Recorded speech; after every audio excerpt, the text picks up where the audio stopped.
नमस्कार। मैं doctor Ranjana Neelima Kachhap, assistant professor economics, government Naveen girls college Baikunthpur, district Koriya, Chhattisgarh. मैं आज आप लोग को पीगू का कल्याणवादी अर्थशास्त्र बताऊंगी। ये आप लोग को second semester 4th unit old welfare economics के नाम से मिलेगा। तो इसके पहले आप लोगों ने कल्याणवादी अर्थशास्त्र क्या है और इसकी परिभाषाएं, इसकी अवधारणाओं का अध्ययन कर चुका है।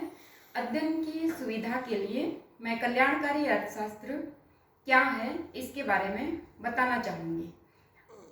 कल्याणकारी अर्थशास्त्र अर्थशास्त्र विज्ञान की वह शाखा है जिसके आधार पर समाज के अधिकतम कल्याण के लिए नीतियों को अपनाया जा सकता है। यह आर्थिक व्यवस्था की कुशलता का नहीं वरन सामाजिक कल्याण की दृष्टि से सरकारी नीतियों का मूल्यांकन करती है। अर्थात इसमें विभिन्न प्रकार की आर्थिक नीतियों का मूल्यांकन किया जाता है। जब भी कोई आर्थिक नीतियां बनाई जाती हैं तो क्या वे समाज के लिए हितकारी हैं अथवा नहीं, इसका अध्ययन किया जाता है।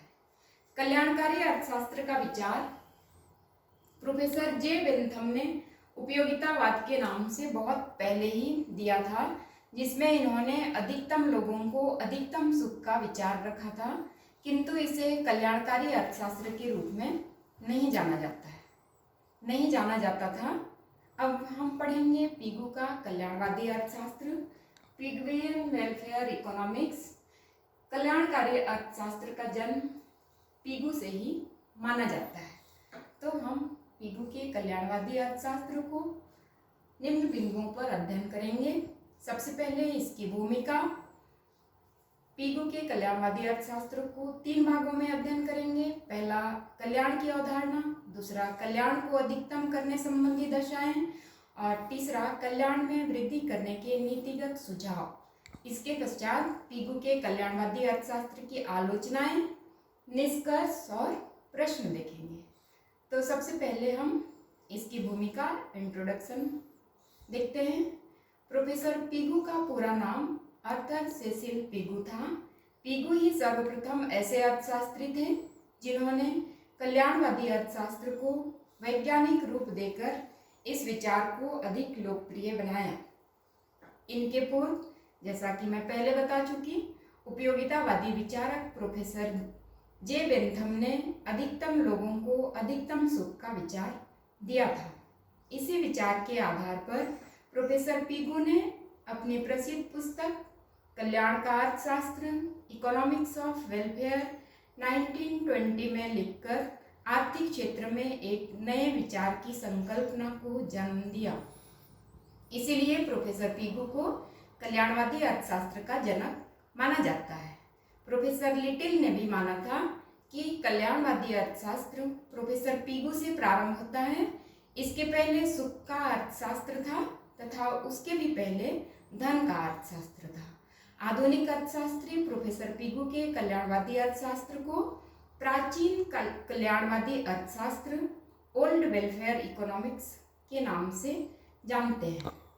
अब हम पीगू के कल्याणवादी अर्थशास्त्र को अध्ययन की दृष्टि से 3 भागों में विभाजित कर पढ़ेंगे। पहला है कल्याण की अवधारणा, कॉन्सेप्ट ऑफ वेलफेयर। दूसरा है कल्याण को अधिकतम करने संबंधी दशाएं, conditions to maximise the welfare. और तीसरा है कल्याण में वृद्धि करने के नीतिगत सुझाव, policy prescription to increase welfare. सबसे पहले हम पढ़ेंगे कल्याण की अवधारणा, कॉन्सेप्ट ऑफ वेलफेयर। चूँकि प्रोफेसर पीगू का कल्याणवादी अर्थशास्त्र प्रोफेसर मार्शल के उपयोगिता विश्लेषण पर आधारित है। आप लोग उपयोगिता के संबंध में पहले ही अध्ययन कर चुके हैं कि उपयोगिता होता क्या है। उपयोगिता सामान्यतः किसी वस्तु या सेवा के प्रयोग या उपभोग से मिलने वाली संतुष्टि है। मनुष्य की आवश्यकताएं और इच्छाएं तो अनंत होती हैं, पर किसी वस्तु या सेवा के प्रयोग या उपभोग से वह जितनी अधिक संतुष्टि मानसिक रूप से अनुभव करेगा, पीगू के अनुसार उसके कल्याण में उतनी ही अधिक वृद्धि होगी। कल्याण एक व्यक्तिगत या आत्मगत वस्तु है। प्रोफेसर पीगू का मत है कि उपयोगिता या संतुष्टि को संख्या के रूप में मापकर उसका योग किया जा सकता है। समाज में रहने वाले प्रत्येक व्यक्तियों की व्यक्तिगत उपयोगिता या संतुष्टि का योग किया जाए तो सामाजिक कल्याण निकल आएगा। पीगू की परिभाषा में आप लोगों ने सामान्य कल्याण और आर्थिक कल्याण के बारे में भी पढ़ा है।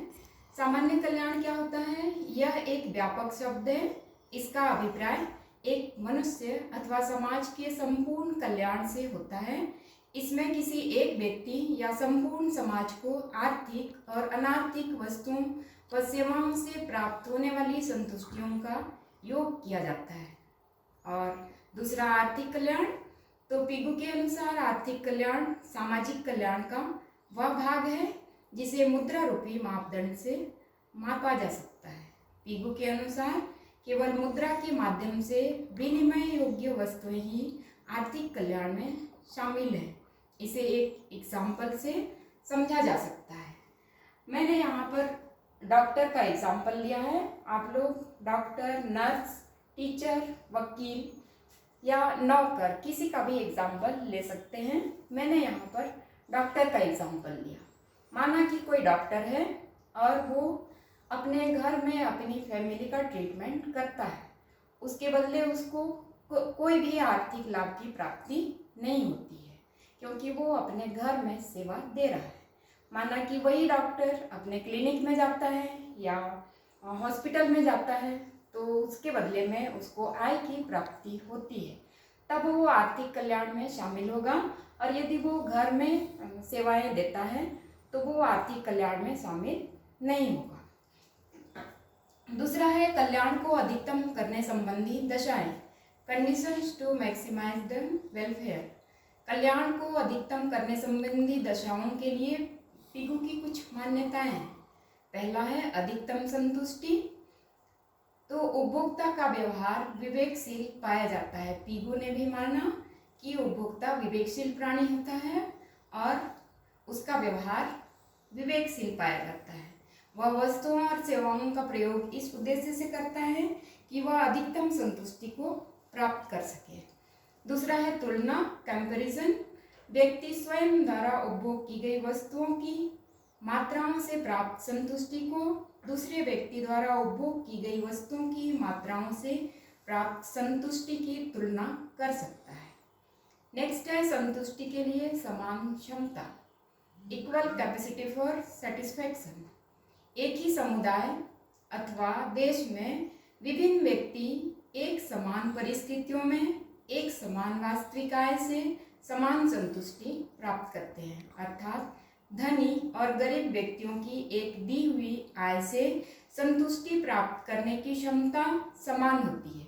इसे पीगू ने मनुष्य की संतुष्टि की समान क्षमता के सिद्धांत की संज्ञा दी है। नेक्स्ट है उपभोक्ता की आय पर भी सीमांत उपयोगिता ह्रास नियम लागू होता है। उपयोगिता ह्रास नियम भी आप लोगों ने पहले पढ़ा है। क्या होता है उपयोगिता ह्रास नियम? कि जब भी किसी वस्तु का उपभोग किया जाता है तो जैसे जैसे उसकी मात्रा बढ़ाई जाती है वैसे वैसे मिलने वाली उपयोगिता, उसकी अंतिम इकाई से मिलने वाली उपयोगिता धीरे धीरे कम होती जाती है। तो ये आय के साथ भी लागू होता है और मुद्रा के साथ भी लागू होता है। नेक्स्ट है उपयोगिता का संख्यात्मक योग संभव है।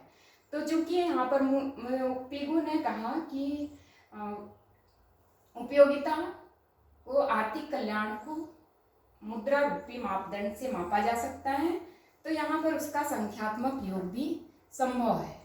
आगे हम पढ़ेंगे प्रोफेसर पीगू ने अपनी उपरोक्त मान्यताओं के आधार पर सामाजिक कल्याण को अधिकतम करने की दो दशाओं अथवा दोहरी कसौटी का उल्लेख किया है। पहला है आर्थिक कल्याण तथा राष्ट्रीय आय में धनात्मक संबंध। अन्य बातें समान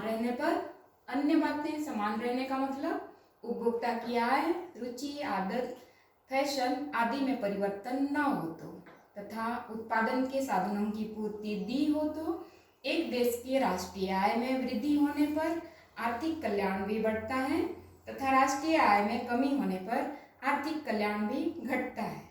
राष्ट्रीय आय को अधिकतम करने के लिए साधनों का अनुकूलतम वितरण आवश्यक है। अर्थात साधनों को कम उत्पादक क्षेत्रों से अधिक उत्पादक क्षेत्रों में स्थानांतरित करना। दूसरा है सामाजिक कल्याण आय के वितरण पर निर्भर करता है।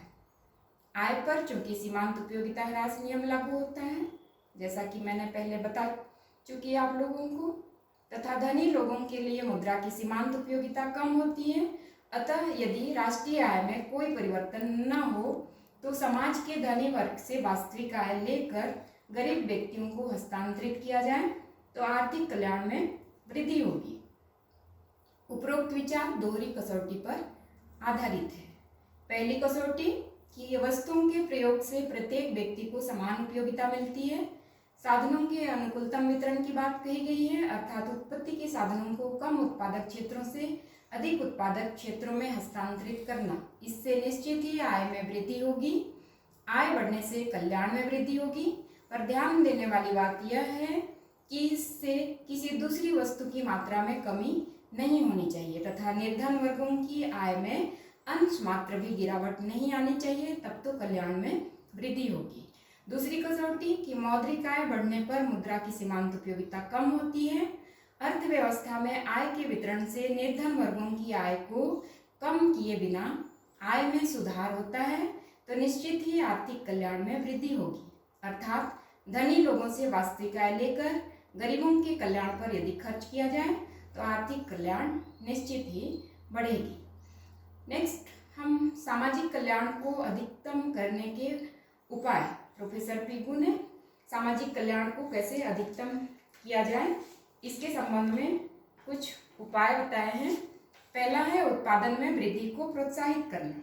यदि उत्पादन में वृद्धि की जाएगी तो उत्पत्ति के जो साधन हैं, उत्पत्ति के साधन भूमि, श्रम, पूंजी, साहस और संगठन होते हैं, इनको आय की प्राप्ति होगी एवं उनकी आय बढ़ेगी तो राष्ट्रीय आय में भी वृद्धि होगी।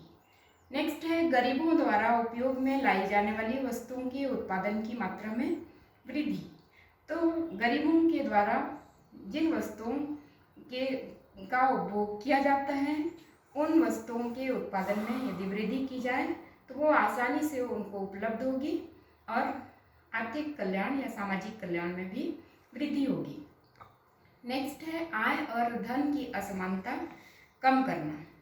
तो चूंकि अमीरों के लिए मुद्रा की सीमांत उपयोगिता कम होती है, इसलिए उनसे आय लेकर उसका हस्तांतरण गरीबों पर किया जाए तो यह असमानता कम होगी।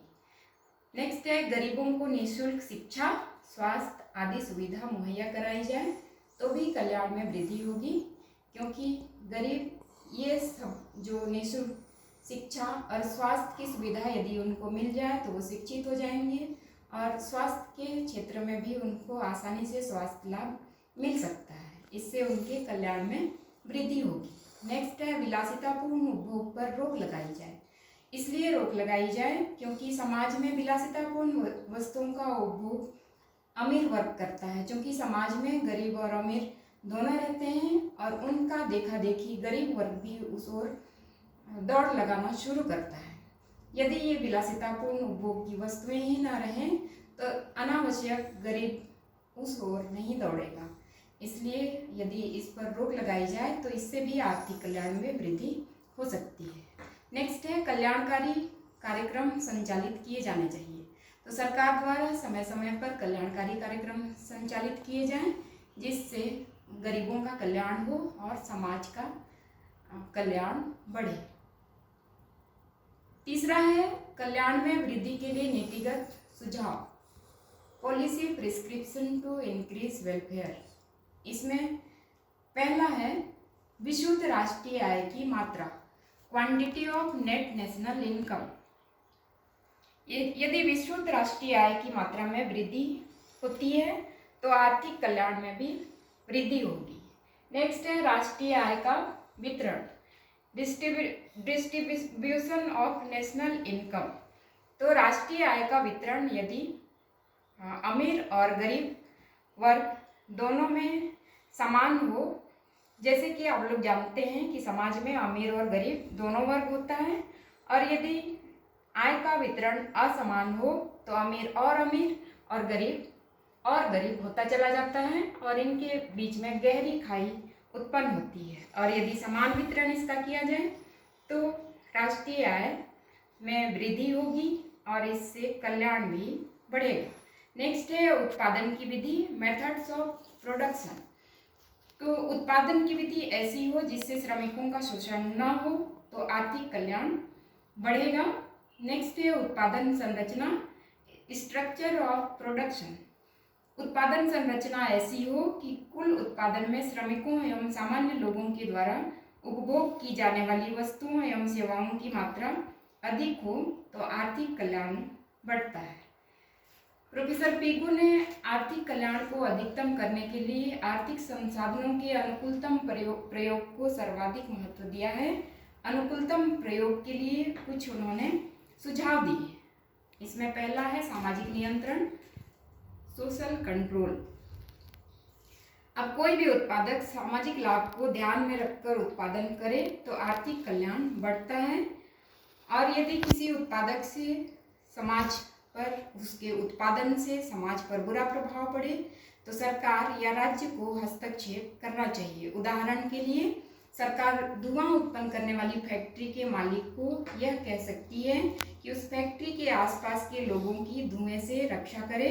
यदि ऐसा न हो तो उसका लाइसेंस रद्द कर देना चाहिए। तो इससे आर्थिक कल्याण में वृद्धि होगी। अर्थात पीगू ने सरकारी हस्तक्षेप एवं सामाजिक नियंत्रण की नीति का पक्ष लिया है। दूसरा है कर एवं आर्थिक सहायता। इसमें हम पढ़ेंगे करारोपण द्वारा कल्याण। तो सरकार की कर व आर्थिक सहायता नीति भी आर्थिक कल्याण में वृद्धि करती है। उदाहरण के लिए सरकार धूल व धुआं फैलाने वाले कारखानों पर विशेष कर लगाकर उस आय को वहां के निवासियों के स्वास्थ्य सेवा एवं अन्य कल्याणकारी कार्यों पर व्यय कर सकती है, जिससे उनका आर्थिक और सामाजिक कल्याण बढ़ेगा। नेक्स्ट है आर्थिक सहायता या छूट द्वारा कल्याण। तो राज्य आर्थिक सहायता एवं छूट देकर उनकी उत्पादन लागत को कम कर सकती है और उत्पादन बढ़ाने की प्रेरणा दे सकती है। इससे वस्तुएं सस्ती मिलेंगी और कल्याण में वृद्धि होगी। नेक्स्ट है करारोपण एवं आर्थिक सहायता के मानदंड। जिन उद्योगों में साधन की पूर्ति की कीमत कम होती है वहाँ सीमांत निजी सामाजिक शुद्ध उत्पादन का मूल्य अधिक होता है। दूसरी तरफ जिन उद्योगों में साधन की पूर्ति कीमत अधिक होती है वहाँ सीमांत सामाजिक शुद्ध उत्पादन का मूल्य कम होता है। अतः पीगू ने पहले वाले उद्योगों से कर लेने तथा दूसरे उद्योगों को आर्थिक सहायता देने की बात कही ताकि समन्वय स्थापित हो। नेक्स्ट है सार्वजनिक वस्तुएं व सेवाएं। जिन वस्तुओं का सभी लोग उपभोग करते हैं, वस्तुओं और सेवाओं का सभी लोग उपभोग करते हैं, वैसी वस्तु को सरकार को व्यवस्था करनी चाहिए समाज में, जैसे सड़क है, शिक्षा है, उद्यान है, नालियाँ, शौचालय आदि, और उनकी लागत लोगों से वसूल करनी चाहिए जिससे कि समाज के कल्याण में वृद्धि हो। अब इन बातों से पीगू का मत है कि पूर्ण प्रतियोगिता में संसाधनों का उचित प्रयोग होता है, पर एकाधिकारात्मक एवं अल्पाधिकार में सामाजिक नियंत्रण के लिए राज्य का हस्तक्षेप आवश्यक होता है। अब आगे हम पढ़ेंगे पीगू के कल्याणवादी अर्थशास्त्र की आलोचनाएं।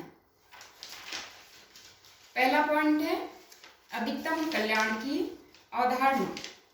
अधिकतम कल्याण की अवधारणा पीगू ने जो दिया है उसको आधुनिक अर्थशास्त्रियों ने अस्थायी बताया।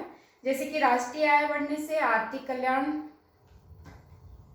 बढ़ता है और कम होने से आर्थिक कल्याण कम होता है। और दूसरी तरफ उन्होंने कहा कि आय के समान वितरण से आर्थिक कल्याण बढ़ता है और असमान वितरण से आर्थिक कल्याण घटता है। इसमें स्थिरता नहीं होती है, इसीलिए इसकी आलोचना की गई है।